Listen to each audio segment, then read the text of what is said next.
Nii, lugupeetavad komisjoni liikmed, mul on hea meel avada komisjoni tänane koosolek, et arutada Riigikontrolli kontrolliaruannet Transpordiameti loomine ja selle tulemused. Selle ülevaate teevad siis peakontrolör proua Ines Metsalu-Nurminen ja auditijuht härra Jakobson, samuti audiitorid proua Janne Kurg ja Meelis Saksing. Ning me oleme palunud siia kohale siis Kliimaministeeriumi liikuvuse asekantsleri härra Sander Salmu, Transpordiameti peadirektori härra Sauki, siis anda valitsuse ja ameti poolt siis tagasiside Riigikontrolli järeldustele, tähelepanekutele auditist. Ja annaksin sõna Riigikontrollile, siis kuulaksime ära ministeeriumi ameti esindajad. Aitäh! Tere hommikust! Hea meel tutvustada auditit, mis puudutab Transpordiameti loomist. Ametite liitmine, reformimine on riigireformi raames pigem toimunud viimastel aastatel hooti kui kavakindlalt. Sellele vaatamata pidasime oluliseks Transpordiameti loomist lähemalt auditeerida ja vaadata, mis on selle uue ameti tegevuse tulemused ja kas eesmärke, mis esialgsele loomisele seati, on ka täidetud. Ilmselt ei ole teema võib-olla avalikkuse jaoks sedavõrd oluline, aga me ise loodame, et nendest tähelepanekutest võiks olla abi tulevaste sarnaste ametite ühendamise juures. Ja kuigi meie auditi fookuses ei olnud, siis taustana tahan eraldi mainida ka selle, et kui ametite liitmisega, Transpordiameti loomisega, siis nii-öelda operatiivsel tasandil liiguti siis selles suunas, et võimalikult palju funktsioone liikuvuse osas tuua ühte ametisse kokku, siis strateegilisel tasemel on samal perioodil liigutud vastupidises suunas, ehk et auditeeritaval perioodil siis valdkonna eest vastutas lisaks Kliimaministeeriumile ka Regionaal- ja Põllumajandusministeerium, kellele osad funktsioonid 2023. aastal üle viidi. Silver Jakobson saa rääkida sellest, et millised on olnud vahetud siis loomisele seatud eesmärgid ja nende täitmine ja millised soovitused me selle valguses siis Transpordiameti peadirektorile tegime.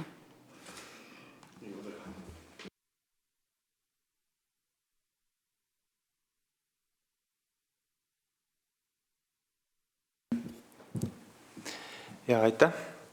Ma jätkan sealt, kus peakontrolör pooleli jäi. Proovime, kus ta liigub ka. Nii.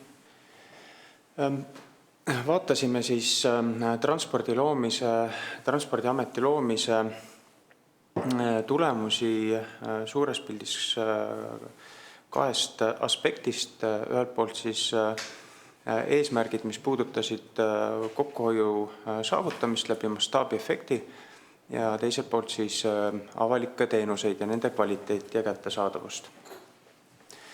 Kõigepealt eesmärkidest. Kui me olime auditit tegemas, siis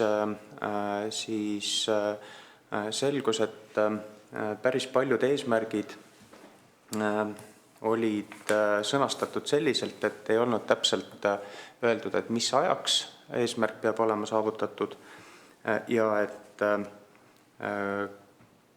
et milline on siis see kvantitatiivne tase, kuhu poole tahetakse, kuhu siis tahetakse jõuda, mis ajaks. Ja samamoodi nägime, et puudused tulenesid ka sellest, et baastasemeid ei mõõdetud, ehk hiljem ja tagantjärgi oli üsna keeruline leida, et mis see baastase oli enne ameti loomist. Ehk siis tegelikkuses tuleks eesmärgid seada selliselt, et nad on ka hiljem mõõdetavad ja baastasemed tuleks kindlasti paika panna selleks, et oleks mille vastu asju võrrelda. Aga vaatamata sellele, et Kliimaministeerium ja Transpordiamet ise ei olnud ameti loomise tulemuslikkust selliselt, nagu meie tegime hinnanud, siis võtsime siis eesmärgiks vaadata neid püstitatud eesmärke ja et kas nende eesmärkide poole on liigutud. Kõigepealt siis võimalikud kokkuhoiukohad. Ja need on need eesmärgid, mis siis kuhu suunas on edenetud maismaasõidukite majandamiskulud, tugiteenistujate ja juhtide tööjõukulud on vähenenud. Siin me lähtusime oma kalkulatsioonis sellest, et me võtsime tarbijahinna indeksi muutuse mõju maha. Et ilma tarbijahinna indeksi muutuse mõju maha võtmata oleksid need numbrid teistsugused, aga me üritasime siis võrreldavale kujule aastat 2020 ja aasta 2023 tuua. Ja samamoodi on sõidukite, hoonete, tugiteenistujate ja juhtide arv vähenenud. Ehk laias laastus see mastaabiefekt töötab küll. Samas on terve hulk eesmärke, mille poole on küll liigutud, kuid mis ei ole veel saavutatud. Täheldasime seda, et kinnisvara kasutus nõuaks täiendavat analüüsi. Riigis on kokku lepitud optimaalne büroopinna kasutuse tase ja leidsime, et andmed esiteks selleks, et siis aru saada, milline see keskmine büroopinna kasutamise tõhususe tase Transpordiametis on keeruline. Andmed tuleb esiteks korda saada, aga teiselt poolt nägime ka seda, et kuna e-teenuste kasutamise maht kasvab, kinnisvara on hästi paljudes erinevates paikades ja ei ole tänapäevased hooned alati, siis tõenäoliselt on kinnisvara ehk siis büroopindade kasutust võimalik veel täiendavalt optimeerida. Tugiteenistujate vähendamisega on tööjõukulu kokku hoitud, kuid saavutada loodeti rohkemat. Ja infosüsteemide kohta ka, et põhitegevusi toetavaid infosüsteeme ei ole vähendatud, kuid tugiteenuseid toetavaid infosüsteeme on suudetud siiski vähendada. Nüüd avalikest teenustest ja nende kvaliteedi näitajatest ja kättesaadavusest. Nagu eelnevalt juba öeldud, probleem tekkis meil sellega, et baastasemed ei olnud määratud, ehk aasta 2020, siis kui Veeteede Amet, Maanteeamet ja Lennuamet kokku pandi üheks Transpordiametiks, siis tulnuks sel ajahetkel need avalikult pakutavad teenused läbi vaadata ja panna kirja, et mis see, ütleme, et mõõdikute järgi siis, et milline on baastase, mille vastu hiljem progressi vaadata, et kas nende teenuste kättesaadavus on paremaks läinud ajas või kas nende kvaliteet on paremaks läinud ajas. Ja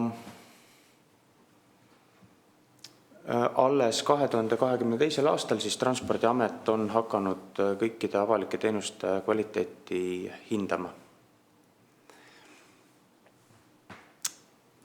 Kompetentsides ka, et siin siis, kui Transpordiamet loodi, oli päris palju juttu sellest, et äkki amet jookseb pädevatest inimestest tühjaks. Vaatasime ka seda aspekti. Perioodil 2021–2023 lahkus kokku Transpordiametis 200 sisuteenistujat, neist omal soovil 136.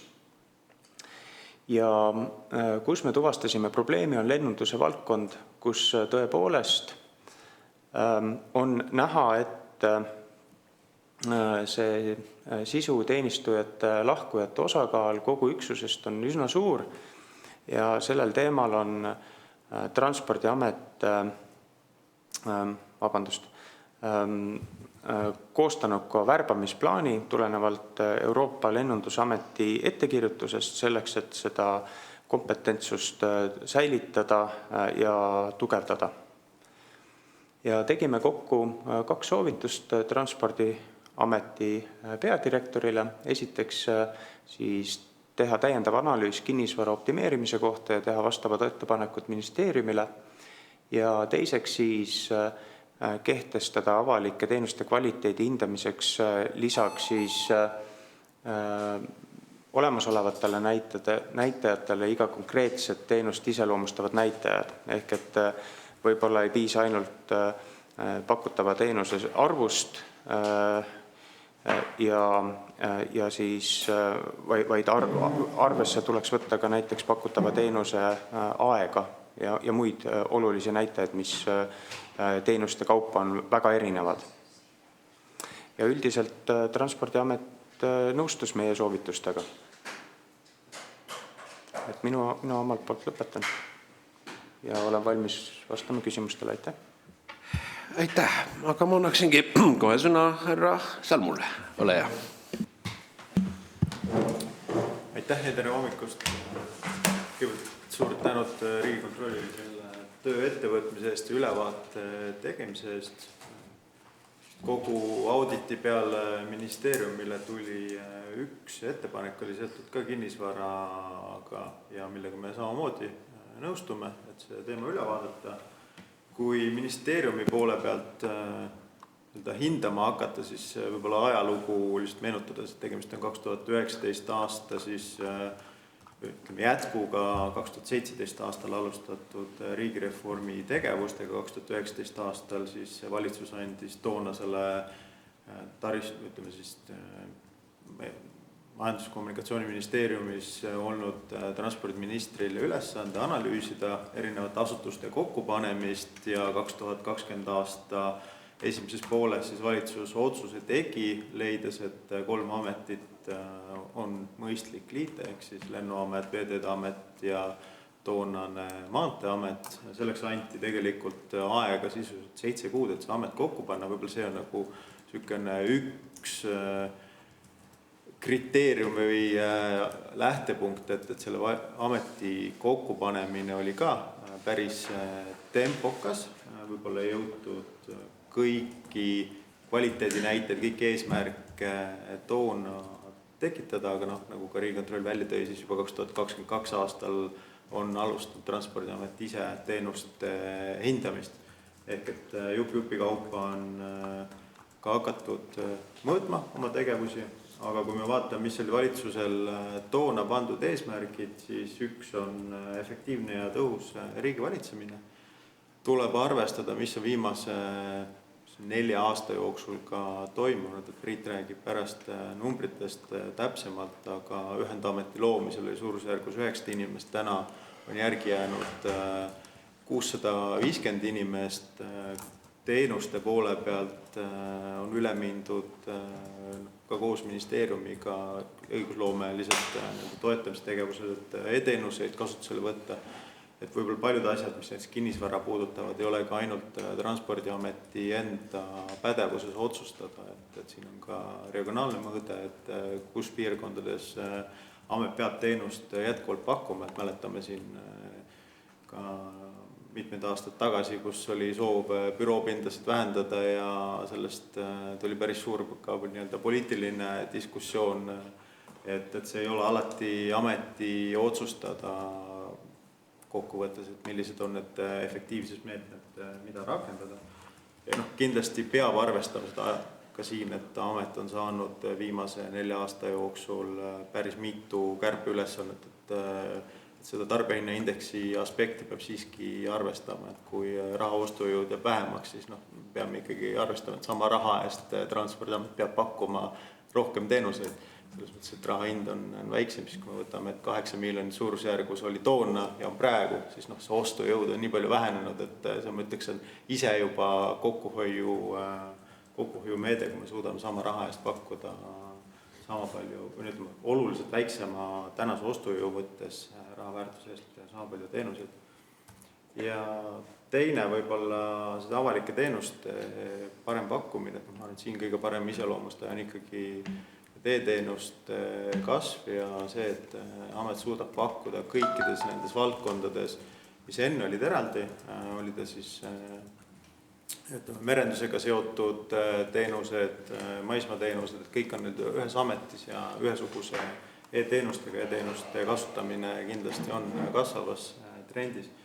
Nii et ma ütleks, et jah, valitsus toona ei pannud väga detailseid eesmärke, mida mõõdistada. Transpordiamet on omal initsiatiivil hakanud hindama oma teenuseid, aga kogumis kindlasti oli ametite loomine õige. Sellest on tulnud nii efektiivsus kasv kui ka teenuste parem pakkumine kõikides nendes valdkondades. Selle sõnumiga ma lõpetakski. Aitäh ja ma annaksin nüüd sõna härra Sookile. Ja aitäh, tere hommikust minu poolt ka ja tänud selle auditi eest ja ma arvan, et need kokkuvõtted ja ettepanekud on juba siin kõlanud, millega suures piires kindlasti Transpordiamet nõustub, aga võib-olla alustan ka sealt veel liitmiseelsest eesmärkide mõttest, et lisaks sellele, et hoida kokku majandus- ja tugiteenuste kuludelt, ma arvan, et oluliselt suurem eesmärk sellel ühinemisel oli, et tekiks transpordiliikide ülene kompetentsikeskus, kes oleks siis heaks analüüsijaks ja ettepanekute tegijaks valitsusele, kuidas transpordivaldkonda arendada ja suunata võib-olla pikaajalisi investeeringuid. Et me rääkisime tollel ajal, et seal on võimalik kokku hoida ja suunata õigetesse kohtadesse 10 ja 100 miljoneid eurosid, mitte et hoida tugiteenustest kokku mõned 10 000 eurot. Aga kindlasti juba kõlanult on täidetud ka need kokkuhoiu eesmärgid ja selle koha pealt omalt poolt ka kindlasti pean edulooks, et kui Transpordiameti ühendamine siis käivitus peale hiliseid otsuseid, nagu Sander juba mainis, oli hingekirjas meil 3 ameti peal kokku üle 900 inimese, kellest juba kuskil 5-60 inimest kirjutati süsteemist välja ühinemise käigus, kuna dubleerivaid osakondi ja teenuse pakkujaid inimeste näol ei olnud vaja uues ametis ja ka jätkuvalt igapäevane ülesanne on igal ametil oma efektiivsust suurendada, parandada ja nii ka oma töökohtade optimeerimisega kindlasti iga amet tegeleb, nii ka Transpordiamet. Ja see number kõlanud juba umbes 650 kandis on meil täna, loomulikult seda mõjutavad ka 2 suurt vahepealset reformi, kui tekkis uus riigiasutus, riigilaevastik, umbes üle 100 inimese meilt liikus sinna ja eraldi siis ühistranspordi juhtimisosakond liikus regionaalministeeriumisse, see oli suurusjärk 11 inimest, nii et need on ka, mis on mõjutanud meie tegevusi. Ja kindlasti nõustun ka sellega, et võib-olla need muudatused, mis strateegilise juhtimise tasandil on tehtud, mingil määral siis on meie seda lõppeesmärki oluliselt mõjutanud, ehk siis see transpordivaldkonna killustumine on pigem toimunud selle viimase 4 aasta jooksul, laevastik ja siis ühistranspordi äraliikumine. Ja võib-olla siis mõned sõnad ka nendest teenuse juhtimisest. Kindlasti ühinemise hetkel kõik ametid olid väga erineva ettevalmistuse ja hetkeolukorraga, kui me ühinesime. Ja ka auditi käigus oli juttu, et me ei nõustu sellega, et varasemalt ei mõõdetud avalikke teenuseid ja ei hinnatud nende osutamise kvaliteeti, kiirust või kõike sellist, siis tegelikult erinevates ühinenud ametites ettevalmistustöö oli erineval tasemel. Veidi enam oli teenuste kirjeldamisega tegeldud Maanteeameti poole peal, teised ametid siis tulid juurde ja tänaseks siis, nagu me ütleme, et meil on kokku kirjeldatud 139 avalikku teenust, seda on päris palju. Ja seda tööd, et hinnata kliendi rahulolu ja ka osutamise arvu, mis on 2 täna riiklikult kehtestatud mõõdikud, nendega me siis alates 22. aastast süsteemselt oleme tegelenud ametiüleselt. Aga loomulikult, kus on võimalik neid mõõdikuid rohkem panna, siis kindlasti me neid oleme rakendanud ja kasutame just nende teenuste puhul, mis on võib-olla siis avaliku tähelepanu all rohkem ja millega siis osutamise kiirus või on oluline, toon näiteks, et sõidueksamite ooteajad kindlasti ühe avaliku teenusena pälvivad sageli tähelepanu ja on olnud aegu, kui selle võib-olla oote järjekorra pikkus on olnud üle 30 päeva, eelmise aasta keskmine ja tänaseni on meil eesmärk, et ooteaeg ei oleks pikem kui 15 päeva, et seda me oleme suutnud hoida, mediaani eelmisel aastal 10 päeva ja keskmine alla 15 päeva, nii et hea näide, et suudame ka täiendavaid mõõdikuid panna, aga kindlasti kõigile 130 avalikule teenusele me neid ei näe põhjust rakendada täiendavaid, see on piisavalt suur väljakutse ja koormus ka selle statistika kogumisele ja avaldamisele, aga need kõik on meil siis avaandmetena ka jagatud ja avaldatud. Ja võib-olla selle kinnisvara teema veel lõpetuseks ütlen, et kindlasti on oluline kinnisvara kasutuse efektiivsuse parendamine, sellega nõustume.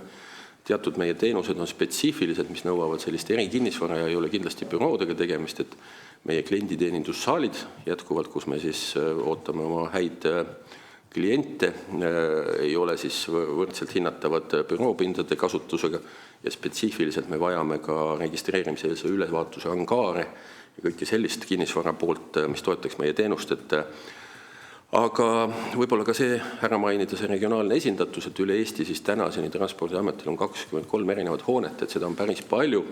Ja kui rääkida teenuse osutamise efektiivsusest, siis näiteks väikestes maakonnakeskustes osutatav teenus klienditeeninduse poole peal ja töötaja osutatav teenuste arv on näiteks efektiivsuse mõttes umbes 6 korda väiksem kui seda Tallinna büroos. Ehk siis tegelikult me oleme korduvalt teinud ettepanekuid, et leppida kokku, et milline on see vajalik regionaalne esindatus Eestis, et tõenäoliselt me peaksime umbes 5-6 büroo osas olema kriitilised ja vähendama neid, selle võrra ka siis pinnakasutust vähendama. Igal pool on meil siis kas riigimajas või enda hoonetes siis need esindused ja bürood jätkuvalt olemas. Ja veel viimane märkus, et eelmine hea minister, kes meid juhtis, tuli välja kõva häälega ideega, et tegelikult Transpordiamet vajaks Tallinnas uut peahoonet. See ei ole tema unikaalne mõte, vaid see on tegelikult olnud iga peadirektori mõte ja soov viimase selle 4 aasta jooksul, kui Transpordiamet on loodud ja ühinenud, et Tallinnas näiteks ja Harjumaal kokku me täna paikneme 5 erinevas hoones ja tegemist on siis vanade endiste büroohoonetega, mis on siis ajalooliselt meile jäänud ja nõustun sellega, et see ei ole kindlasti efektiivne tänapäevane lahendus, kus on suured furajeed ja ennekõike ka nende hoonete halduskulude mõttes. Ka peahoone Valgel tänaval on täna elektrikütte peal, mis on kõige kallim kulu näiteks, et me oleme läbi joonistanud ja koos riigi kinnisvaraga siin analüüsinud juba aastaid, et kui me ehitaksime Tallinnasse uue efektiivse büroohoone, siis me suudaksime umbes 25% hoida kokku pinnalt ja ma usun, et veidi enam isegi veel kommunaalkuludelt. Et see on jätkuvalt mõte, mida ma kindlasti püüan ka uuele ministrile selgeks teha ja toetust saada valitsuselt, et selle otsuse on vaja ära teha ja siis seda efektiivsust on oluliselt lihtsam teha, kui lihtsalt öelda, et paneme inimesed tihedamalt kokku, aga seda efektiivsust me täna enam nii palju suurendada ei suuda. Et see on kõik juba läbi proovitud ja mängitud, aga selle analüüsi ja poole ettepanekutega jätkuvalt me koos riigi kinnisvaraga oleme neid aastaid teinud ja veel kord siis olen lubanud, et selle aasta augustiks teen siis täiendava ettepanekute ringi valitsusele. Nii et need võib-olla olid minu mõtted siia. Aitäh! Aitäh, läheksime siis küsimuste juurde. Et mul on kõigepealt Riigikontrollile palve, et ma loen, et 2018. aastast on Rahandusministeerium koostanud juhendi siis suuremahuliste reformide elluviimiseks. Et kas see puudutas ainult Rahandusministeeriumi valitsemisala või see oli kogu riiki hõlmav siis osundus? Ja kelle tasemel see juhend kinnitatud on? Ma kuulen tegelikult sellest esmakordselt. Ja härra Jakobson oskab vastata või proua peakontroll? Ja see puudutab kogu riiki ja Rahandusministeeriumis on siis eraldi üksus, kes siis tegeleb riigihaldusega ja küsimus oli, et mis tasemel ta kinnitatud on, see juhend. Jah. No selge, aga mul on palve, et äkki te teete komisjonile selle kättesaadavaks, ma arvan, see on vägagi praktilist tähendust. Nüüd on mul küsimus selle kohta, et härra Sauk, kui suur riigieelarve strateegia 2024–2027 järgi oli planeeritud Transpordiameti kogu eelarve? Te andsite ministeeriumile lähteandmed, eks ole, pandi kokku eelarve. Kui suur see eelarve oli? Ma kujutan ette, et te küsite pigem sellist nagu majandamis... Ei, ma kujutan ette, et teil on eraldi eelarve. Transpordiametil kogu mahu eelarve peaks olema eraldi. Kas me räägime koos investeeringutega või ilma? Kogu eelarve, jah. Seda aastate kaupa me saame välja võtta. Ei, mu küsimus on selles, et kui suur see oli, et kui me hindame praegu seda ühendamise efektiivsust, saada aru ka hilisemas dünaamikas, et Ma jään peast jätta selle numbri ütlemisega. Arusaadav. Aga suurusjärk, et majandamis- ja personalikulud kokku aastas on meil circa 90 miljonit ja selle lisanduvad siis nagu investeeringute pool. 90 pluss investeering. Ja nüüd on mul aastati erinevad, et 200 ja 150 vahel ütleb. Ja need 90 miljonit eurot ja mu küsimus, kas võrreldes riigieelarve strateegia 24-27 teie nii-öelda baaseelarvega, ma kujutan ette, et teil on kinnitatud baaseelarve nivoo, milline on teie eelarve, mis on, ma oletan, kliimaminister kinnitanud käskirjaga 2025. aastaks? Mis on see dünaamika siis olnud? Kas ma saan õigesti aru, et küsimus oli pigem tahapoole siis, et kuidas Ei, mu küsimus oli selles, et teil, ma eeldan, et teie eelarve küllap vaadatakse ministeeriumi sees läbi, te esitate oma taotluse, et mida ministeerium siis esitab, eks ole, osana oma eelarve positsioonist Rahandusministeeriumile ja seal on sees, küllap on lähtehorisont on nii nagu enamiku asutuste puhul on aluseks võetud, et ta on stabiilne, eks ole. No nii on. Just. Ja mu küsimus on, et mis siis oli võrreldes 24. aastaga, milline on teie eelarve, te viitasite 90 miljonit eurot, selle dünaamika on olnud? 25 kinnitatud eelarve versus 24? Peast selle vastuse võlgu, pigem ma võib-olla tähtsustan seda vaadet ettepoole. Seda 90 miljonit ma toon näitena, et see on suurusjärk selle aasta baaseelarve. Ja kui me räägime 4 aastat ettepoole, siis selle vähenemist on meile prognoositud 10%. Nagu me teame, eelmise aasta otsusega kärpeülesanne, me peame siis nüüd lähema 4 aasta jooksul suutma iga-aastaselt siis kärpida lähes 9 miljonit. Ja, aga minu küsimus on selles, et mu küsimus on see, et 25. aasta eelarve te olete ju asutuse direktorina kinnitanud. Jah. Nii. Ja mis on selle dünaamika siis, kui te ütlesite, et on suurusjärk 90 miljonit versus 24. aasta eelarve?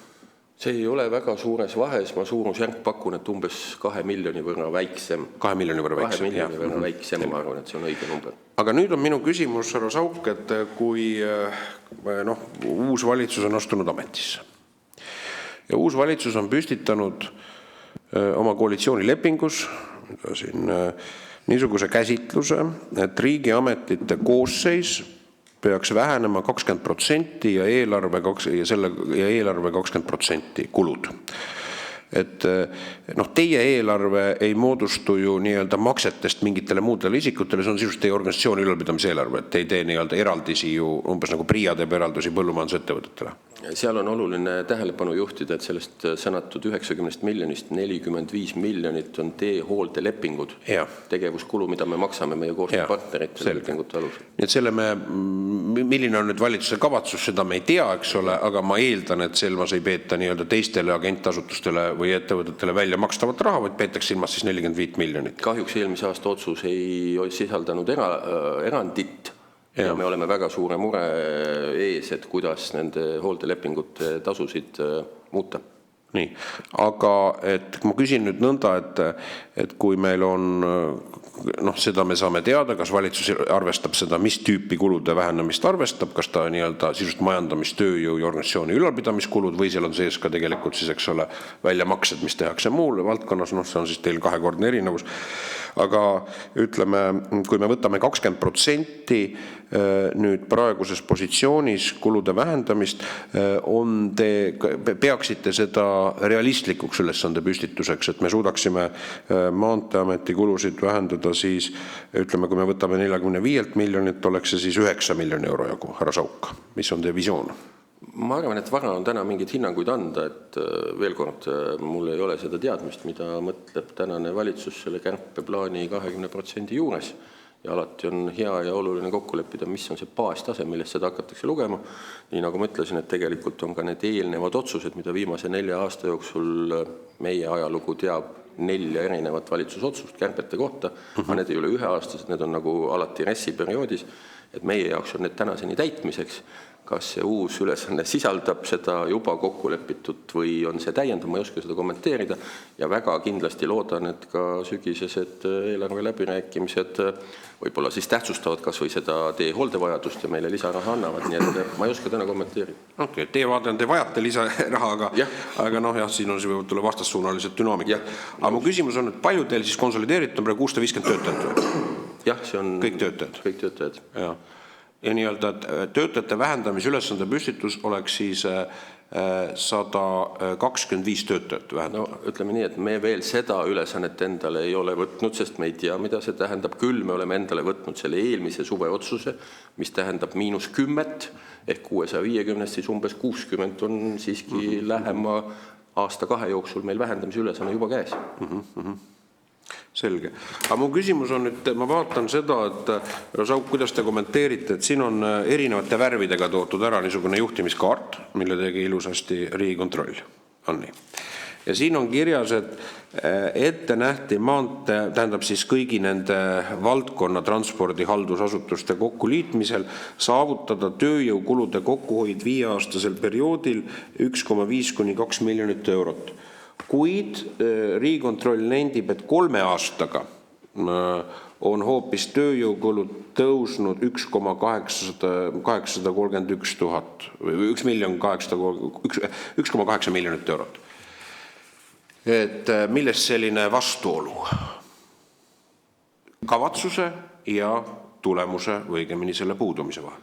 No, ma millegipärast arvan, et me kõik teame, mis on palgaturu olukord, millised on muutused ja me nägime ka seda, mis on toimunud meie sisuvaldkondade personali liikumise osas, et tegelikult esimese 2 ühinemisjärgse aasta jooksul personali ja teadmuskadu oli päris oluline ja ähvardas meid väga, näiteks kas või lennundusvaldkonna Euroopa Lennuohutusameti ettekirjutus, mis ütleb, et meil ei ole pädevaid ja võimekaid inimesi, kellega lennuohutusjärelevalvet teha ja selle võrra siis võib ka Eesti riigilt sellise valdkonna eest vastutusõiguse suisa Euroopa Lennuohutusamet ära võtta. Ehk uusi inimesi me palkasime tõenäoliselt oluliselt kõrgematel tingimustel, kui olid eelmised inimesed ja teiselt poolt kindlasti ka see palgaturu ootuste ju kasv on see, mida me kõik teame, et me oleme alati öelnud, et tõenäoliselt alles jääjate nimel tuleb elada. See tüki arv on vähenenud ka eelkõige selle tõttu, et inimestele saaks maksta väärikat palka, nad kindlasti teevad rohkem tööd, on efektiivsemad, aga ma arvan, et see kajastab meie tänast palgaturu olukorda. Jah, eraldi, ma olen küsimus härra Allasel, palun, jah. Et aitäh, et minu arust on väga oluline ka see ikkagi, et kuna Maanteeamet pakub väga olulist teenust, mis on teede hoole ja sellest sõltuvad inimeste elud ja kõik muud sinna juurde kuuluvad. Soovin Riigikontrollilt küsida, et kas te analüüsisite ka seda, nii ütelda, kas sihttasemeid, kvaliteedi sihttasemeid on pidanud Maanteeamet nüüd muutma oma tegevuse jooksul, neid alandama ja kuidas toimub siis selle kvaliteedi, hoolde kvaliteedi kontroll? Aitäh.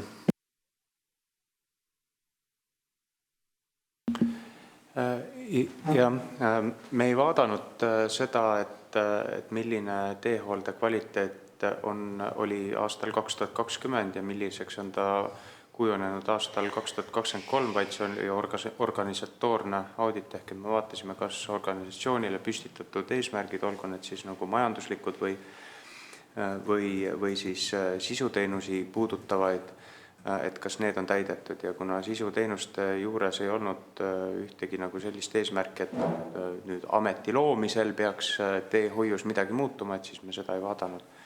Küll aga jah, et Transpordiameti eelarve on ajas vähenenud ja kuuldavasti on probleeme küll hooldelepingute täitmisega, aga kindlasti Transpordiamet oskab paremini kommenteerida seda.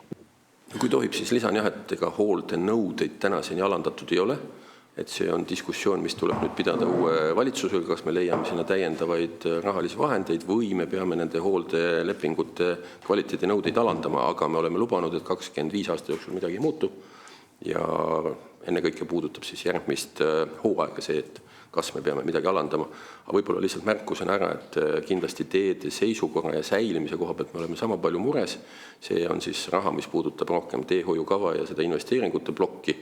Et lähipäevil tuleme välja sellise analüüsitööga, mida nüüd 5 aasta järel tehti, et teede seisukorra analüüs ja remondi võla investeeringute vajaduse nagu väljatoomine ja see näitab, et sellise iga-aastase hoolde ja säilituse rahastus on täna umbes poole võrra väiksem, kui see peaks olema. Eesti keeles tähendab seda, et remondi võlg aasta-aastalt suureneb ja kunagi nende puudujääkide korvamine on kindlasti kallim kui iga-aastane korralik töö. Mul on küsimus, härra Sauk, et kui suur oli teehoiu raha maht 24. aastal, siis hallatavalt teie ameti poolt, versus praegu teie poolt planeeritud raha maht 25. aastaks, mis teie käsutuses on? Suurusjärgus nad on võrreldavad, et veel kord siis... Aga täpsustame numbreid, absoluutnumbreid. 168 miljonit, kui ma enam-vähem täpselt ütlen, eelmine aasta teehoiu säilitamise ja investeeringute plokid kokku on siis kuskil 168 miljonit ja ka selle aasta number on 170 miljoni lähedal, et kuskil analoogsed on need numbrid. Aga kui me räägime nüüd ametieelarvest, siis ametieelarvest te ütlesite, et poole sisaldavad teehoiulepingud. Jah, teehoiu hooldelepingud. Teehoiu hooldelepingud. Milline on teehoiu hooldelepingute dünaamika 24 versus 25?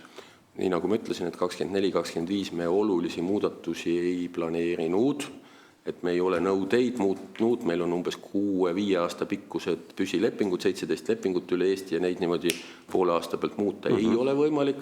Saab muuta uute hangetega, sellel aastal meil on uusi hankeid 3, me oleme teatud töömahte seal vähendanud, nõudeid vähendanud, nad ei ole veel lepingusse jõudnud ja kõige suuremat muudatust me saame teha läbi teeseisundi nõuete määruse muutmise, mille alusel me siis töövõtjatele saaksime öelda, et me ei nõua nende käest nii palju tööd, aga seda ei ole täna muudatust algatatud ja ei ole ka kokku lepitud, et me selle peale lähme, aga see on üks võimalus, kui me seda kärpeülesannet näiteks peaksime täitma. Aga nii, et absoluutnumbrites te prognoosite, et 25. aastal, kui te ütlesite, et 24. aastal on see 45 miljonit, see on siis ka teie käsutuses olevad rahalised vahendid, on ka 25. aastal 45. Suurusjärk võib-olla me 1-2 miljonit suudame seal kokku hoida. 1-2 miljonit on kokku hoitud, hoiate kokku? Jah, see on tõde.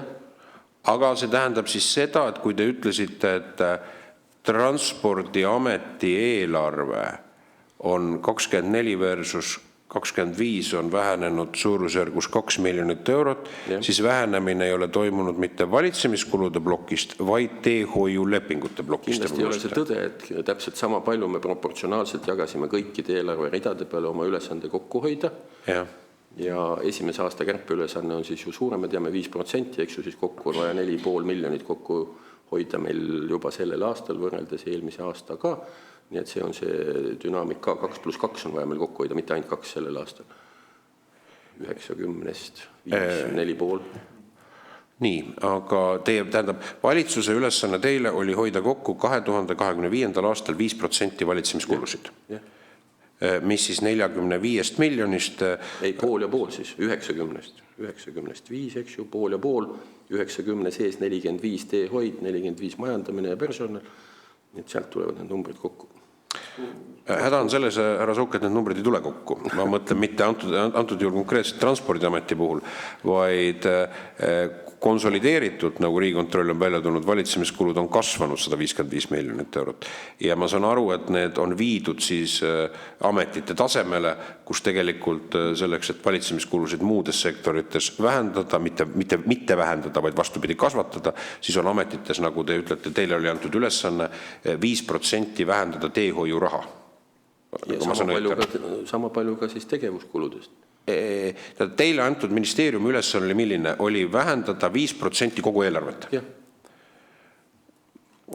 Ja see 5% oli siis vastavalt teie arvestuse järgi siis 4,5 miljonit eurot. 90 see umbes nii teeb. Ja sellest te siis 2,5 olete või 2,2 plaanite vähendada siis organisatsiooni ülalpidamiskulusid ja siis üle 2 miljoni euro vähendada teehoiu vahendeid, hooldelepinguid, saavutades seda siis meetodiga, et teeseisundi hoiu nõudeid alandades. Aastal 25 puudutab see teatud tööde ärajätmist, mis on hooldelepingu osa. Hooldelepingus on püsimakse seisundi nõuete tagamise eest ja lisaks teatud hulk töid, mida me kas tellime või ei telli. Me hoiame kokku nende tööde arvelt sellel aastal, mida ei telli, aga järgmise aasta täiendavad seda kärpet. Järgmise aasta kärpe on veel omakorda +3 sellele lisaks, mis me juba täna teeme. Siis tuleb minna juba ka siis teeseisundi nõuete kallale meie arvates, sest rohkem me nagu seda kärpe ülesannet teistmoodi täita ei oska. Selge, härra Allas, palun. Aitäh, et võib-olla te pisut valgustate, et mis need teeseisundi nõuete kärpe esimene sisu oleks. Et kui, no ma saan aru, et te olete juba ikkagi oma idee nagu paberile pannud, et läbi mõelnud, et no siis lihtsalt nagu avalikkus saab ka aru ja poliitikud saavad ka siin aru, et kus siis kärbitakse, et see on väga oluline info, aitäh. Ega ta suur saladus ei ole, et tegelikult sai seda argumenteeritud juba eelmine aasta, kui neid kärpeülesandeid püstitati, et nagu ma ütlesin, et kõige suurem kulu on siis püsilepingud, millega teehooldefirmad tagavad teeseisundi nõudeid. Ja teeseisundi nõude näide võib-olla on kõige parem ja ilmekam ja kõige tuntavam, et meie põhimaanteedel täna näiteks hooldefirma peab lume lükkamise või libeduse tõrjega alustama 2 tunni jooksul lumesaju algusest või libeduse tekkest. Et juhul, kui me ütleme, et me ootame seda teenust 4 tunni jooksul, siis see on seisundi taseme nõude muutmine.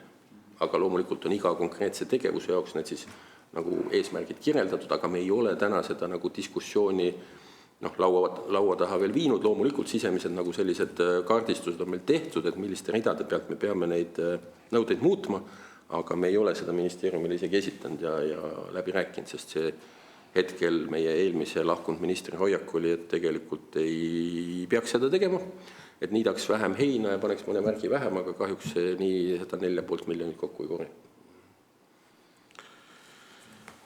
Nii, aga härra Salmu, et ma küsin nüüd niisuguse asju, et tegelikult kui palju siis Kliimaministeerium valitsemiskulusid 25. aastal kärpis teie informatsiooni järgi? Väga detailne küsimus. Ülesande püstitus oli kõikidele ministeeriumitele, ametitele sama. 2025 aastal 5% tegevuskuludest kärbet, järgmisel aastal 3% ja ülejärgmisel aastal 2%. Nii et see on see raam, millega Kliimaministeerium on oma eelarves täitnud. Konkreetsed numbrid kogu ministeeriumi osas ma peast ei oska öelda. Ja, härra Allas, palun. Transpordiametile selline küsimus, et kas nüüd 25. või 26. aasta eelarves on veel neid nii-ütelda turvalisust juurde loovaid nii-öelda rajatisi, et kas siin mingid ristmike ümberehitisi või siis ka igasuguste märkide, mis minu arvates meil Võrumaal väga mitmes kohas inimesed ei saa aru, et miks on paigaldatud mingeid väga kahtlaseid märke kuhugi, mis tekitavad segadust, et kas neid selliseid töid on ka veel. Aga see on lihtsalt nagu üks emotsioon, et ärge võtke seda üks ühele. Jah, et eks see liiklusohutus olegi emotsionaalne ja tunnetuslik küsimus, et kelle jaoks on tegemist ohutustamisega, kelle jaoks on see võib-olla piirangute seadmise tõttu mitte meeldiv tegevus. Ma olen mures ka selle tõttu, et liiklusohutuse parandamise eraldi meetmeid kui liiklusohtlike kohtade likvideerimine on meil viimastel aastatel jäänud oluliselt vähemaks. Parematel aastatel me tegime aastas umbes 50 ja veidi enamgi projekti, kus siis mõni ristmik, ülekäik või bussipeatus sai ohutumaks ehitatud. Viimaste aastate see suurusjärk on umbes 10 objekti kandis, nii et neid on oluliselt vähemaks jäänud, aga mis ei tähenda, et me hooliksime ohutusest ja loomulikult kõik tööd, mis me teeme ja rekonstrueerime või ehitame, et kõik objektid peavad tulevikus olema ohutumad. Ma küsin lisaküsimuse ka, et kas, see on ka nagu tegelikult sisuliselt võiks selle töö lisa olla, et kas te olete siis ka seiranud nüüd nende liiklusohutust vähendavate investeeringute mõju ajas, et kui palju see siis on andnud seda, nii et selleks muidugi peab olema pikem ajaperiood, et järeldusi teha, aga selle kohta on hiljuti valminud analüüsitöö meil endal, et viimase 10 aasta jooksul suurusjärk üle 500 koha on selle eraldi meetme alt siis ohutustatud, mitte ohtlikumaks ehitatud, vaid ohutumaks. Ja nende analüüside läbi me siiski tõdeme, et see on väga efektiivne, oluline töö. Enne kõike põhieesmärk on vähendada raskete vigastustega või hukkunutega õnnetusi nendes kohtades ja see on väga efektiivselt töötanud, nii et selline analüüs tõenäoliselt meie kodulehelt saadab. Nii, aga härra Salmu, siin härra Sauk räägib sellest, et on saanud ministeeriumilt Transpordiamet suunise vähendada oma eelarve mahtu 5% 2025. aastal.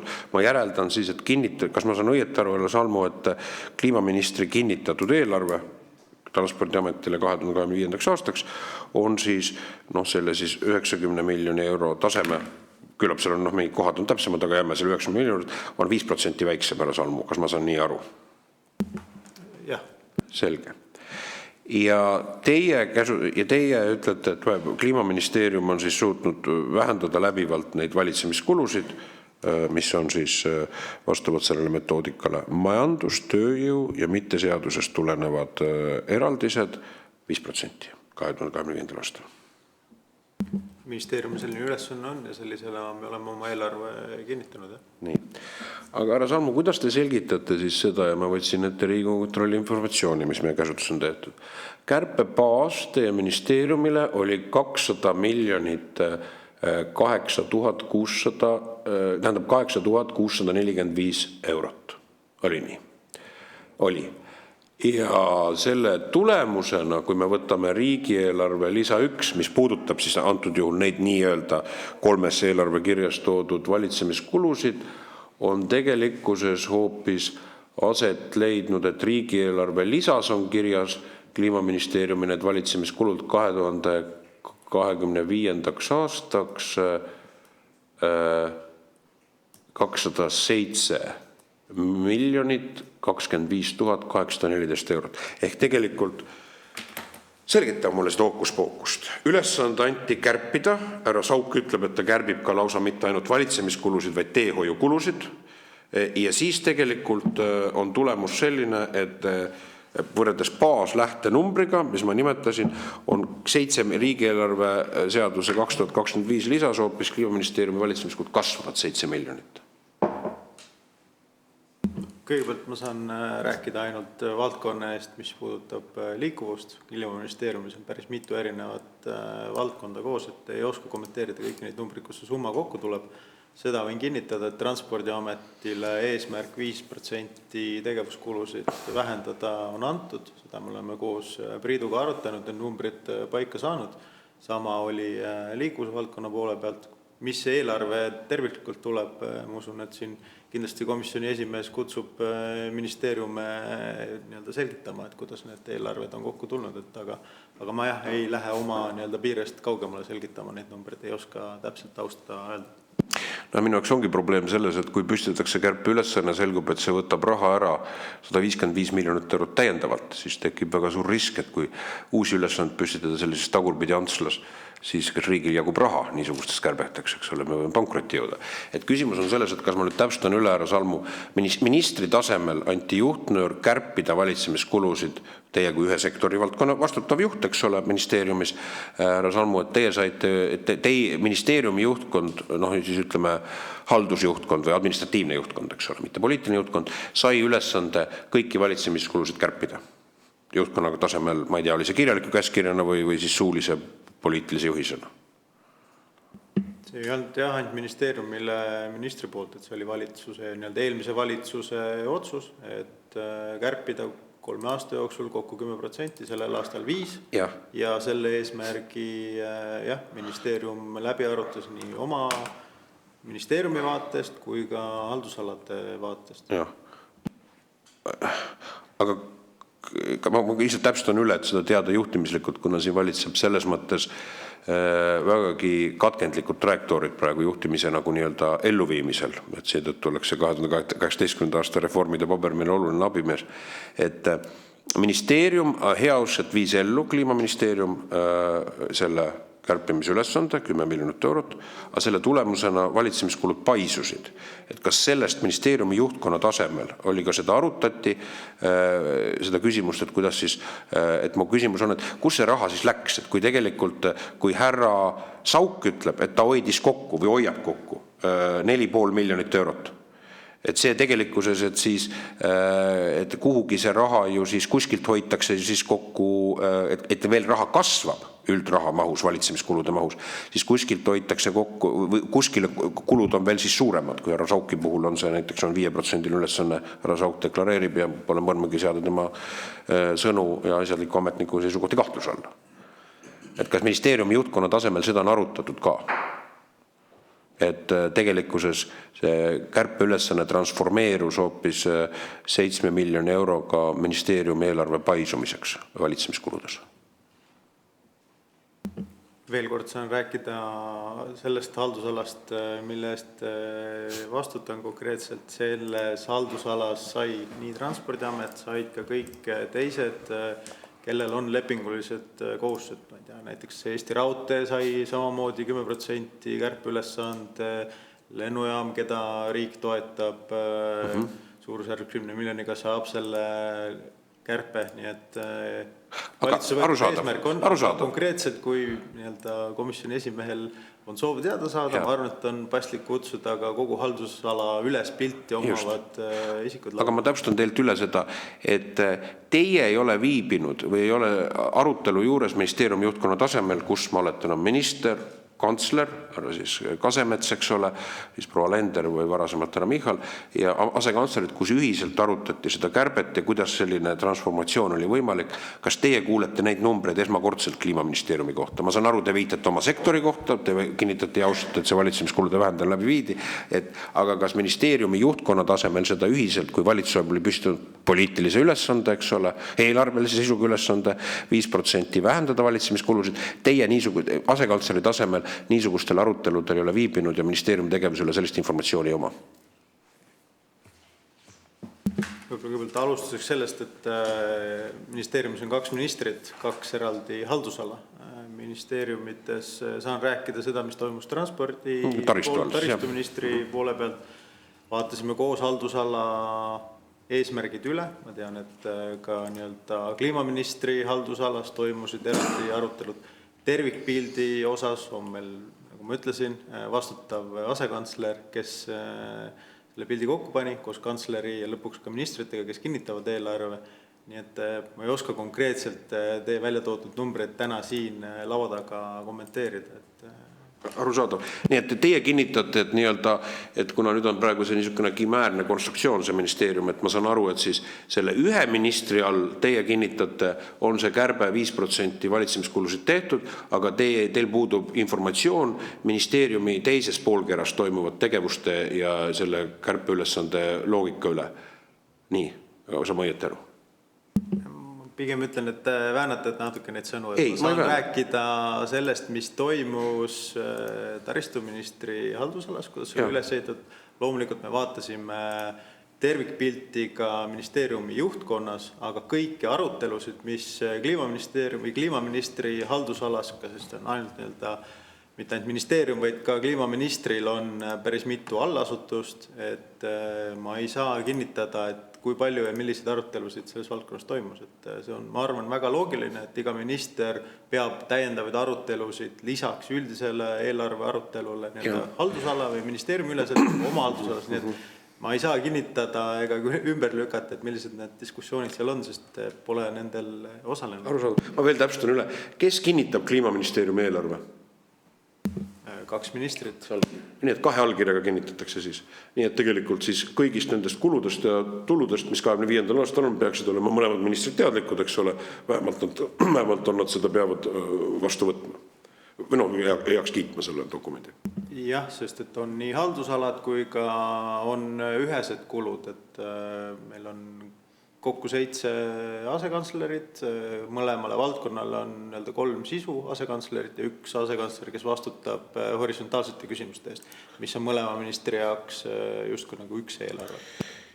Ja ma tõesti palun härra Salmu, et kuna te esitate siis Kliimaministeeriumi kui ühte ühikut, millel on 2 ministrit ja millel on 2 siis haldustresoori, et siis äkki te siis esitate komisjonile või kirjalikult hiljem saadate kinnitatud kulupõhine eelarve 25. aastaks on ministeeriumil kinnitatud, jah?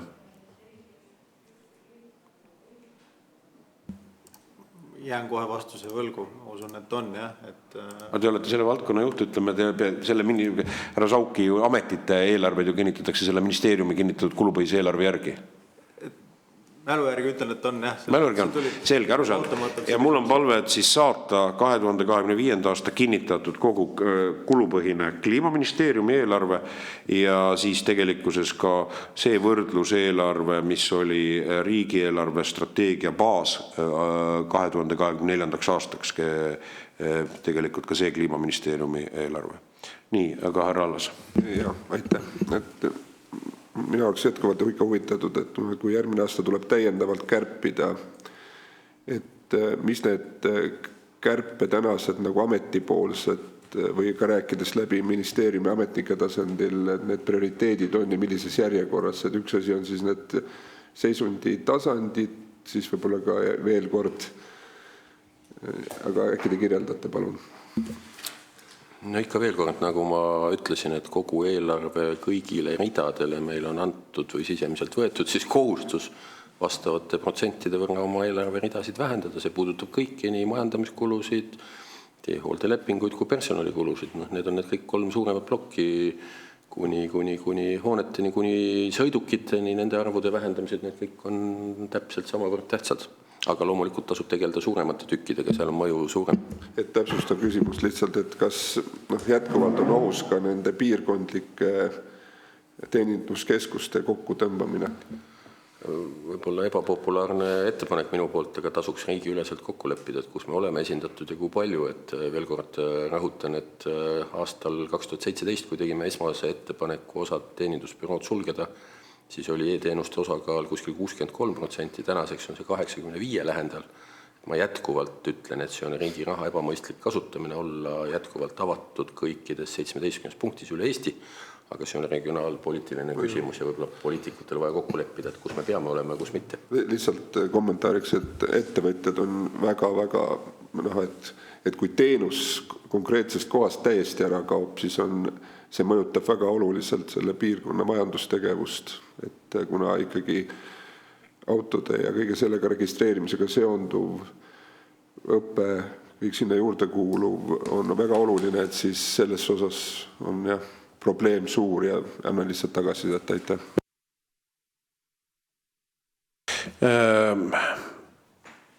Lugupeetud Riigikontrolli esindajad. Siin on kirjas tähelepanekuid mitmel leheküljel, mida siis on ka vastavalt siis amet ja ministeerium on vastu peegeldanud.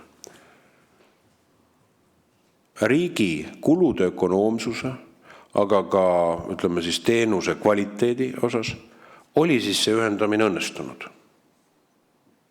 Või seda ei ole võimalik, lugupeetud Riigikontrolli esindajad, välisaudiitorina seoses sellega, et lähteülesanne ja lähmaselt sõnastatud, ei olegi võimalik täna öelda. Püüan vastata, et juhul, kui käsitleda töövõiduna seda, et kas kulusid on kokku hoitud, siis jah, seda on saavutatud, kuigi kui me võrdleme valdkonna tervikeelarvet, siis need kulude kokkuhoiud on küllaltki väikesed. Ma täpsustan, kulude kokkuhoidu te olete tekitanud sellise meetodiga, et te olete pannud lihtsalt selle röögatu inflatsiooni koefitsiendiga seda läbi võtnud. See oli tekkis see kulude kokkuhoid, jah, sellest? Ei, me oleme selle välja. Tööjõukuludel me näeme hoopis kasvu. Me oleme siiski inflatsioonikorda välja arvestanud, et me saame aru, et selle majandamiskuludest, et see mõjutas tõepoolest nende kulude kasvu palju. Aga mis puudutab teenuse kvaliteeti, siis veel kord, et kuna ameti ühendamise aeg oli väga lühike, sel hetkel ei lepitud kokku, et mis on see uus oodatav teenuste kvaliteet, siis täna tagantjärgi öelda, et kas saavutati eesmärgid on põhimõtteliselt võimatu. Ja, härra Jakob. Kui võib lisada, et see sama tabel, mis meil aruande lõpus on, et ta näitabki ju sellist pilti, et osad eesmärgid, mis seati, on saavutatud, osad eesmärkide poole on liigutud ja osad eesmärgid on sellised, mis ei ole saavutatud või mille täitmist ei ole võimalik hinnata, sealhulgas näiteks transpordiliikide ülese kompetentsi loomise eesmärk. Et see vastus saabki olla ainult mitmekihiline. Et mõned eesmärgid on täidetud, mõned eesmärgid on täitmata ja mõned eesmärgid on sellised, mida ei ole võimalik hinnata, kas siis sellepärast, et ei ole baastaset määratud või ei ole eesmärk ise sõnastatud selliselt, et teda oleks üldse võimalik hinnata.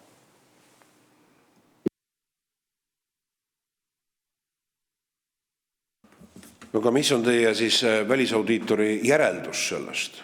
Et ütleme ka, kui ka tulevikus seisavad siin ees, praegune haridusteadusminister on öelnud, et kutsunud üles mõtlema Keskkonnaameti sulgemiseni, samal ajal härra Michal pani 6 kuud tagasi nurgakivi 55 miljoni eurosele uuele haldushoonele Keskkonnaametile, niisugused paradoksaalsed tegevused, me näeme, hakkavad palju vastuolulised käitumised hakkavad esile ilmnema. Et mida me sellest siis õppinud oleme, et kui te oleksite, et mis järelduse me peaksime tegema, ütleme, keskvalitsus peaks sellest tegema nüüd sellest Transpordiameti juhtumist. Et kas see tähendab siis seda, et kas see liitmine oli ratsionaalne, ütleme siis, kui me läheme tagasi nende aastate juhul, ütleme, vaatame sellesse aega tagasi, või ta tegelikult oleks tulnud teistmoodi läbi viia või ilmnesid mingid riskid, mis tekitasid teenuse kvaliteedis või siis kulude optimeerimises nagu täiendavaid probleeme.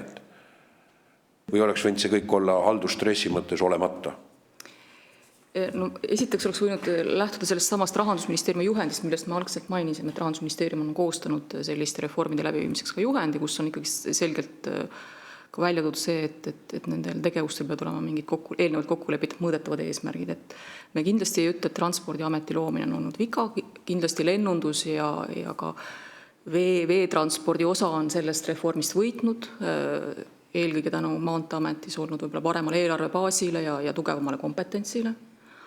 Aga reformi kindlasti ei ole hõlbustanud ja ka neid eesmärke ei ole võimaldanud saavutada see, et kui ametite tasemel on toimunud siis valdkonna konsolideerimine ühte kohta, siis strateegilisel tasemel on see juhtimine jällegi illustunud. Et kui ka siin mainiti, et üks eesmärk oli luua siis üks ühtne liikuvuse kompetentsikeskus, kes oskab siis kõikide transpordiliikide üleselt välja pakkuda Eestile optimaalseid lahendusi, siis nagu strateegilise juhtimise tasemel on see valdkond siis täna jagatud erinevate ministeeriumite vahel ja seal see tööjaotus võib-olla ei ole nii selge, kui me Transpordiameti pädevusest saame täna aru. Aha, tegelikult viga algab juhtimises. Viga me jõuame siis nii-öelda ministeeriumide pädevuse jaotuse loogikale. Täpsustage palun Riigikontrolli esindajad selle Transpordiametile need kompetentsid, mis ministeeriume pidi nad siis jaotuvad? No, täna on 2 ministeeriumid, kes valdkonnas tegelevad või valdkonna eest vastutavad, on Kliimaministeerium, kelle vastutud on eelkõige siis see taristu pool ja on Regionaal- ja Põllumajandusministeerium, kelle suur ülesanne on ühistranspordi korraldamine. Aga kui ka me oleme siin teiste auditi raames üritanud aru saada, et kes milliseid eelarveotsuseid teeb, siis see pilt praktikas on päris kirju ja päris keeruline on aru saada, et milliseid investeeringuotsuseid või valikuid üks või teine ministeerium teeb. Ma täpsustan üle, et siis me praegu arutasime küll konkureerisid 25. aasta kärped ja need, et pilt, et ma saan aru, et te olete, kas on pilt siis teie jaoks kirju ja segane või ka ametnike jaoks ja see ongi, kui see on objektiivne reaalsus, siis tuleb seda nii võtta, et kes mis otsuseid teeb, on segane. Et see probleem Transpordiameti küsimuses, et amet ise on professionaalselt hallatud, ma saan aru, või see muutus on läbi viidud eesmärgipäraselt, aga strateegiline juhtimine on muutunud segaseks, et hektiliseks, jah? Veel kord, et ma valdkonna ametnikest ei saa seisukohta võtta, võib-olla nende jaoks on töö käigus asjad kõik selged. Lihtsalt kui me oleme vaadanud, et milliseid valdkonna investeeringud üks ja teine ministeerium teeb, siis see joon, et mis jääb täpselt Kliimaministeeriumi pädevusse ja millised otsused peaks tegema Regionaal- ja Põllumajandusministeerium, et see on olnud praktikas meie jaoks Riigikontrollis ebaselge. Mis välista seda, et Transpordiamet ütleb, et teda see ei takista oma ülesandeid efektiivselt täitmast. Aga ma täpsustan üle, et praegu see meil on, ütleme, Kliimaministeerium on kimäärne ministeerium, mis on moodustatud, eks ole, nüüd 23. aasta kevadel. Ja regionaal ja te ütlesite Maaeluministeerium, see on ka kimäärne konstruktsioon, mis on moodustatud ka nüüd tegelikult viimase paari aasta loogikas. Et seal on, me saame aru, et seal on topeltjuhtimine sees, eks ole, ja nüüd on erinevad valdkond on kokku monteeritud.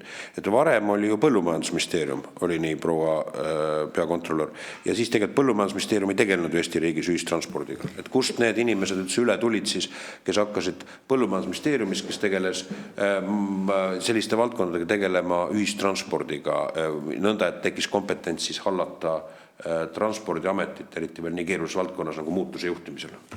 On ikka Regionaal- ja Põllumajandusministeerium. Jah, Põllumajandusministeerium tõepoolest ei tegelenud ühistranspordi korraldusega, see muudatus tuli 2023. aasta keskel ja selleks, et ministeeriumis oleks siis kompetentsed ametnikud, et korraldada ühistransporti üle-eestilist, need ametnikud liikusid Transpordiametist, ma ei tea, kas neil oli 10 või oli neid rohkem, 11 ametnikku liikusid siis Transpordiametist ministeeriumisse. Nii et selleks, et moodustada uus ministeerium, võeti grupp inimesi Transpordiametist ja viidi nad üle ministeeriumi sinna torni ja seda nimetati siis, ja selle kaudu me saavutasime kulude kokkuhoiu selles Transpordiameti ühendamises, mis puudutas siis seda, et palgakulude küsimust, nii või? No Transpordiameti ametnike arv seeläbi, et osa ametnikke viidi ministeeriumisse, kindlasti vähenes, jah, et see 11 inimest vähenes. Aga mu küsimus on, et kui siin on kirjas tööjõukulude kokkuhoid 5-aastasel perioodil ja te kirjutate, et Riigikontroll, et tööjõukulud on tõusnud 1,8 miljonit eurot 3 aastaga, kas te võtsite sealt maha isikute grupi, kes on viidud üle sinna ministeeriumisse, et see on nagu taandatud eelarve neutraalseks? Ja see on sealt välja võetud. Arusaada. Ja härra Allas. Ja lihtsalt on väike täpsust küsimus, et ega härra Reinsalu sellesse valitsusse ei kuulunud, kus see muudatus tehti. See, et moodustati Kliimaministeerium ja see, et moodustati see... Ja need asjad ümber tõsteti. Riigikontroll annab objektiivse vastuse, aga ei kuulunud. See oli härra proua Kallase siis valitsus, mis moodustus 23. aasta kevadel. Selline struktuur tekkis 23. aasta aprillis kinnitatud proua Kallase poolt ministeeriumi pädevuste käskirja määramise kaudu. Nii et ütleme, kui mõte oli selles, et siis ma ei tohiks sellest rääkida, härra Allas, kuna ma olin ise näiteks, oleks mingis positsioonis olnud, siis keegi ka ei takista, ei ühelgi kellelgi ka saada ka targemaks, eks ole, see ongi kogu arengu öeldus, eks ole, aga tõepoolest ma ei osalenud selle supi kokku ketmises. Ma siis küsin sisulise küsimuse, et mis praegu siis kõige rohkem segab seda, et need nii ütelda transpordikorraldus Riigikontrolli arvates on eraldi, võrreldes sellega, et see puudutab eelkõige siis raudteed või midagi veel? Ja ma unustasin mainimata, et tegelikult on vahepeal ka riigilaevastik moodustatud, et osa funktsioone on Transpordiametilt veel ära viidud riigilaevastikku, aga ja raudteekorraldus otsustati kohe reformi alguses, et see jäetakse kõrvale, et seda raudtee osa ei ole kunagi siis Transpordiamet üldse korraldanud. Täna on siis see, et seda taristut ja ka seda sama taristut, mida kasutab ühistransport, seda majandab siis Transpordiamet, aga see, et need transpordivahendid seal veel liiguksid, bussid, rongid, et seda korraldab regionaalminister. Aga te nagu teed hoolduse ja busside liikluse vahel tõmbate otse nagu mingi selgitage seda. Ei, aga ühistranspordi taristu eest vastutab ka ju Transpordiamet, eks ju, ja kui Transpordiamet peab korraldama selle, et olema liikuvuse ülene kompetentsikeskus ja tagama, et erinevad transpordiliigid võimaldavad inimestele sujuvat liikumist ja ümberistumist ja kõike seda, siis täna see hõlmab seda, et Transpordiamet ei tee seda üksinda, vaid ta teeb seda koos, peab tegema seda koos regionaal- ja põllumajandusministeeriumiga. Et need ülesed on jagatud 2 osa organisatsiooni vahel. Prometsalu, ma täpsustan nüüd üle, et varem enne 23. aasta, seda kevad-suve, oli ju ühistranspordi valdkonda kureeris Majandus-Kommunikatsiooniministeerium, kus oli, ma arvan, eraldi struktuuriüksus, oli vist härra Tatter oli selle... Härra Tatter oli see nõunik, eks? Tema ainsana, just. Ministeeriumi tasemel otsitigi tükk aega seda üksust, kes tegeleks ühistranspordiga, seda ei leitud. Ja siis tegelikult võeti meie juurest rakenduspoole osakond ja liideti regionaalpõllumajandusministeeriumiga. Me arvasime, et jätkuvalt selle rakendusliku poolega võiksime meie edasi tegelda, et vaja oleks poliitika kujundajaid ja selliseid suunaseadjaid ühistranspordi vallas. Aga see ei seganud seda otsustamast, et meie osakond liitus see tähendab, et tegelikult ministeerium, see on nüüd küsimus tõesti juhtimislikku, me jõuame nagu tuumprobleemideni. Ministeeriumi ülesanne peaks olema tegelikult poliitika kujundamine, poliitika sõnastamine. Nüüd võeti siis selleks, et moodustada uus ministeerium, siis, kus siis koalitsiooni, ma mäletan, et oli koalitsiooni läbirääkimised, siin Allas oskab ka meenutada, oli sotsiaaldemokraadid soovisid saada ühistranspordi koordineerimist ja selleks, et seda siis teenendada, demonteeriti Transpordiametist rakendusametnikud ja viidi nad siis sellesse moodustunud põllumajandusministeeriumisse, mis hakkas tegelema ühistranspordiga ja öeldi, et nemad on poliitikaüksus. Tuli see nii välja, kas ma sain ette, härra Sook? Ma ei oska kommenteerida, kuidas nemad seda defineerisid, aga füüsiliselt nii toimus, jah. ja proua peakontrolör, teie meelest nüüd välisaudiitori hinnang, jätame kõrvale poliitilise kavatsuse ja arusaadavalt poliitikariske Riigikontroll ei hinda oma pädevuse järgi. Aga juhtimislikult, strateegilise juhtimise mõttes, kui te ütlesite, et valitseb segadus, kes mis rahaotsuseid teeb, et kas juhtimislikult, strateegilise juhtimise mõttes, siis Transpordiameti või selle sektori töö korraldamisel te näete juhtimislünki? Kuna see audit keskendus eelkõige ameti moodustamisele, siis ameti moodustamine jäi aega, kus oli üks ministeerium, kes juhtis selle ameti moodustamist. Ja me ei saa öelda, et see ameti moodustamine oleks seetõttu kuidagi olnud takistatud. Mis puudutab praegust olukorda, siis veel kord, et kui me oleme vaadanud riigieelarve raha kasutamist, siis meie jaoks see joon ei ole piisavalt selge, et milliseid investeeringuotsuseid tehakse Põllumajandus- ja Regionaalministeeriumis ja milliseid Kliimaministeeriumis. Nii, aga härra Salmu, kas teie jaoks see joon on täiesti selge, et te teate, mis investeerimisotsused seal teises ministeeriumis tehakse? Et te on omavahel need, ütleme siis, sidestatud, et ei ole, ma saan aru, ei oleks paralleelismi ega ka mingid vajakajäämisi, eks ole? Et see horisontaalkoostöö, mille puhul probleemile osundab Riigikontroll, teie meelest toimib laitmatult või on seal ka, ütleme siis, nagu Ameerikas ütleb, väljakutseid? Laias laastus on joon tõmmatud sellega, et siseriikliku ühistranspordi korraldamine, kõik mis sinna alla kuulub, nii rongiliiklus kui ka maakondlik bussiliiklus, merendus, lennundus on Regionaal- ja Põllumajandusministeeriumi oma, koordineerida ja rahvusvaheline siis ühistransport, sealhulgas ühistranspordi taristu arendamine on Kliimaministeeriumi korraldada, et see joon on tõmmatud. Loomulikult on mitte ainult kahe ministeeriumi vahel, ka ministeeriumite sees on teemasid, milles on kattuvust, aga see ongi koostöö koht, et minu arust on see väga okei, kui on erinevates ministeeriumites erinevad rollid, pigem see süvendabki vajadust koostööd teha, et kui on küsimusi, siis need saab lahendatud. Toimis see eelnevate ministritega, oli ministritel pidev koostöö, nii et eks iga muudatus alguses tekitab küsimusi ja millised on need jooned, aga ma arvan, et tänaseks on need vastutusvaldkonnad või nii-öelda otsustuskohad suuresti paika looksunud. Aga kas, härra Salmu, kas ma saan õieti aru? Enne 23. aasta kevadsuve tegeles ühistranspordi küsimustega siis Majandus- ja Kommunikatsiooniministeerium, kus oli härra Tatter. Pärast seda hargnes Põllumajandusministeerium hakkas tegelema ühe aspektiga ja Kliimaministeerium, moodustunud ministeerium, hakkas tegelema teise aspektiga. Ja kui enne oli üksi härra Tatter ministeeriumi tasemel, siis tuvastame ära need üksused, mis selle funktsiooni jagunemisega juurde tekkisid. Et palju siis Kliimaministeeriumis täna selle ühistranspordiga tegeleb?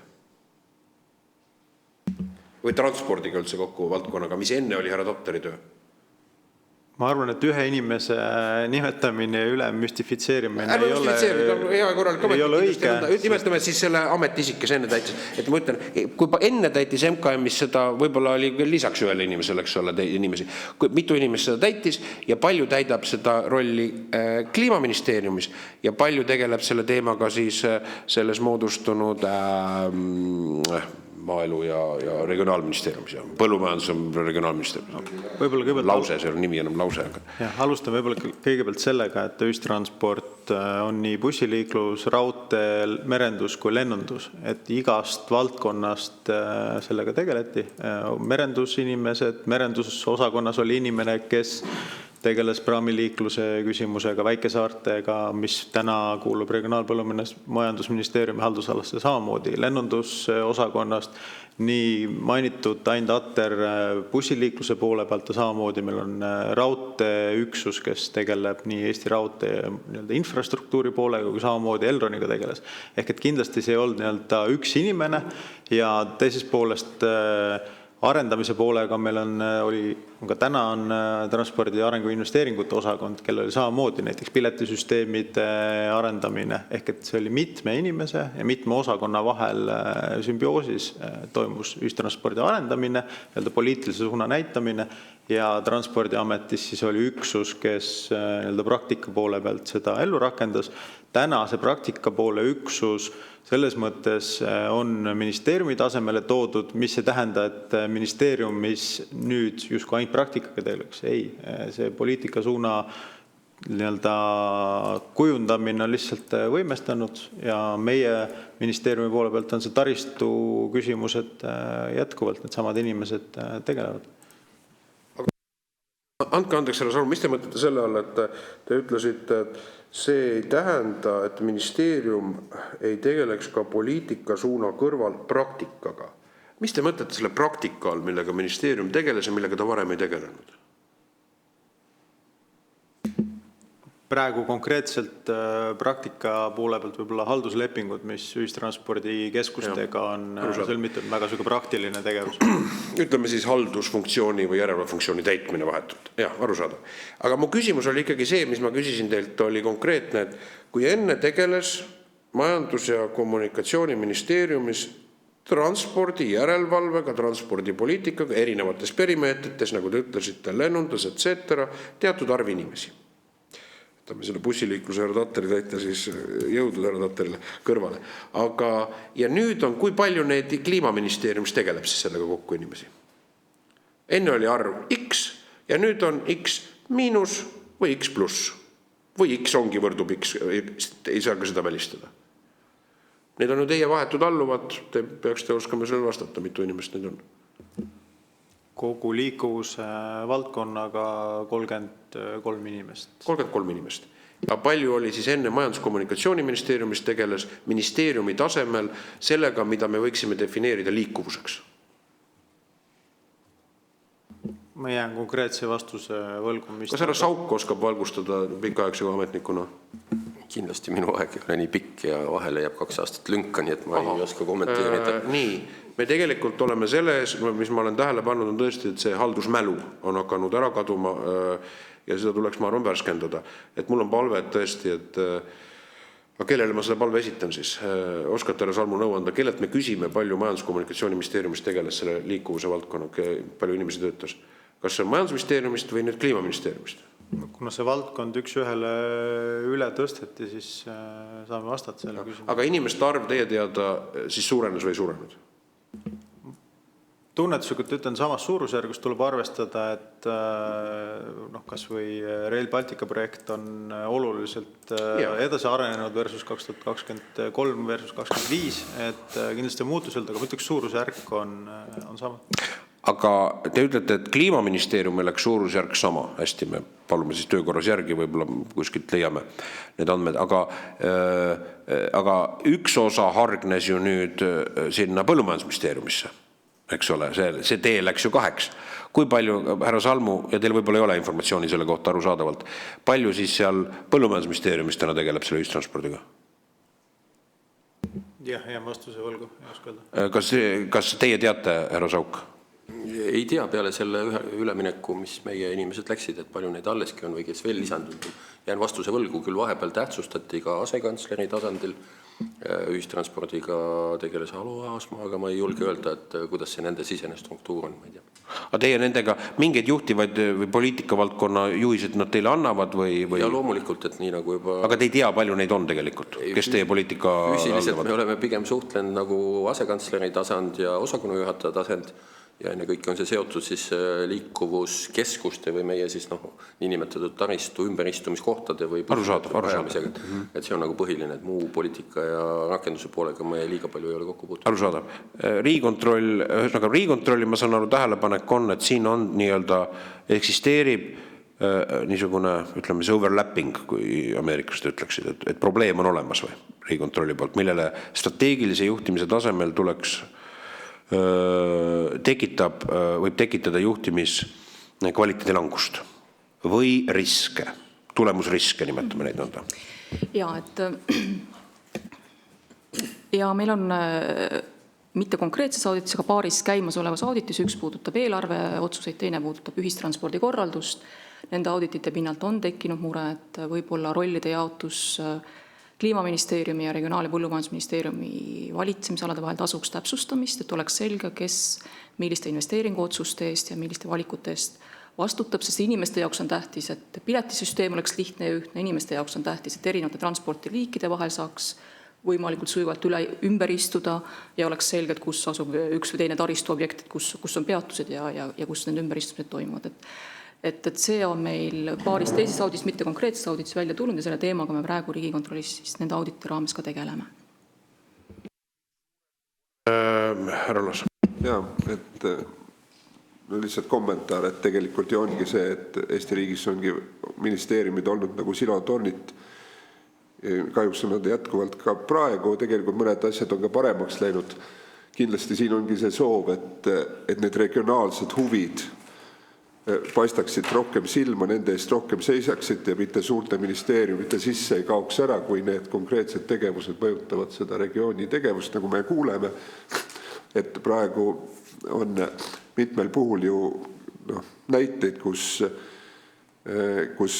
tõmmatakse tegevusi piirkondades kokku, aga nii ütelda selle valdkonna eest vastutavale inimesele ehk regionaalministrile see info ei jõuagi. Et nii ta paraku on, aga tegelikult seda, et me tegelikult ei tohiks seda enam teha. Liiga palju on kokku tõmmatud ja see põhjus on ajaloos. Aitäh. Selge, aga ma arvan, et siin on põhjust meil kokkuvõtteks avaldada tänu Riigikontrollile, eks ole, et siin on, ma arvan, et ma tänan härra Salmut, härra Saukiga asjaliku arutelu, siin ilmnesid hoopis teise perimeetriga probleemid ja mida me siis kindlasti on komisjonil põhjust sisse vaadata, et see on tegelikult, milliseks meie viimaste paari aastaga see riigi haldusorganisatsioon on muutunud, kus on need pädevused jooksnud nii risti-resti, kui juba välisaudiitor hindab, et siin on tekkinud juhtimisprobleeme, mida tähelepanu suunata. Viimase nädal tõesti oli, et majandusminister tegeleb võrdõiguslikkuse probleemidega, valitsuse otsusel tuli siis naiste õiguste konventsiooni ratifitseerimisprobleemiga ja kindlasti on need tähtsad teemad, aga küsimused on nii läbisegi, on need praegu pasjansi kaarte saanud, et korduvalt kõlab siin ka probleeme ametnike tasemel, et enam ei teata, kuhu mis kirju tuleb saata. Kes mille eest siin riigis vastutab. Aga me võtame selle auditi teadmiseks. Ma arvan, et siin on palume seda täiendava informatsiooni, mis me palusime saada, eks ole. Ja ma arvan, et see on kindlasti ka järelduste tegemise koht ka välisaudiitori poolt. Ma teeksin oma isikliku märkuse, et kui kõigi muude organisatsiooniliste muudatustega, ma arvan, et on kindlasti mõistlik leida teatud ka tulevikku vaatavat üldistusjõuga soovitusi valitsusele tulevikuks. Me praegu tegeleme sellega, mis on juba toimus Taivarm, see 2017, eks ole, otsus, mis käivitati. See on nüüd 8 aastat või 7 aastat, eks ole. Oli vist 17, eks ole, kus see nii-öelda otsus. Vabandust. 19 sai otsus selge, aga siis ütleme 4 aasta taguse loogikaga on selge, et küsimus on, et kas me suudame õppida, et see on riigi õppimisvõime, eks ole. Ja siin on ju selgelt on ka olemas positiivsed näited, siin ei ole keegi ei saa katluse alla selle arutelust ilmnenud, et kui otsus kui niisugune ja selle täitmise professionaalsus kui niisugune härra Sauki kui kogenud asjatundliku organisatsiooni juhi poolt, eks ole. Et veel kord suur tänu kõigile ja me jätkame siis nendel teemadel arutelusid.